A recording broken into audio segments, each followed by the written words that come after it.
जय माता दी। चैत्र नवरात्रि की शुरुआत हर साल चैत्र माह के शुक्ल पक्ष की प्रतिपदा तिथि से होती है। इस दिन कलश स्थापना के साथ माँ दुर्गा के 9 स्वरूपों की पूजा आरंभ होती है।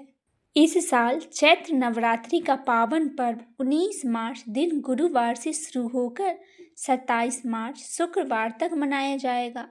इस साल चैत्र नवरात्रि के पहले दिन 19 मार्च को माँ शैलपुत्री की पूजा के साथ कलश स्थापना की जाएगी।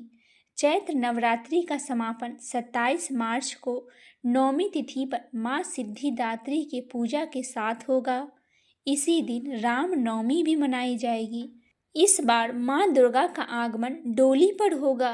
देवी भागवत पुराण के अनुसार अगर चैत्र नवरात्रि की शुरुआत गुरुवार या शुक्रवार को होती है तो माँ डोली पर आगमन करती हैं।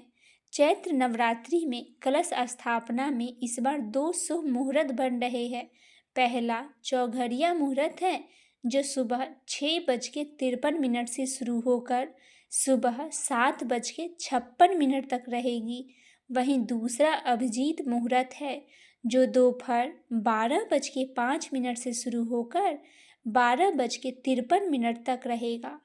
इस शुभ मुहूर्त में अगर श्रद्धालु कलश स्थापना करते हैं तो उनकी मनोकामनाएं पूरी होती है और परिवार में सुख समृद्धि बनी रहती है।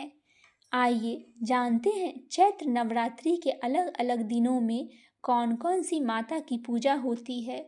प्रथम दिवस में प्रतिपदा तिथि के दिन माँ शैलपुत्री की पूजा की जाएगी। द्वितीय तिथि में माँ ब्रह्मचारिणी की पूजा की जाएगी 20 मार्च को। तृतीया तिथि 21 मार्च को माँ चंद्रघंटा की पूजा की जाएगी। चतुर्थी तिथि में 22 मार्च को माँ कूष्मांडा की पूजा की जाएगी। पंचमी तिथि को 23 मार्च को माँ स्कंद माता की पूजा की जाएगी।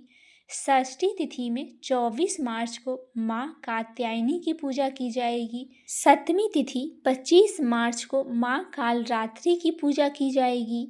अष्टमी तिथि 27 मार्च को माँ महागौरी की पूजा की जाएगी। नौमी तिथि 28 मार्च को माँ सिद्धिदात्री की पूजा की जाएगी और इसी दिन राम नवमी मनाई जाएगी।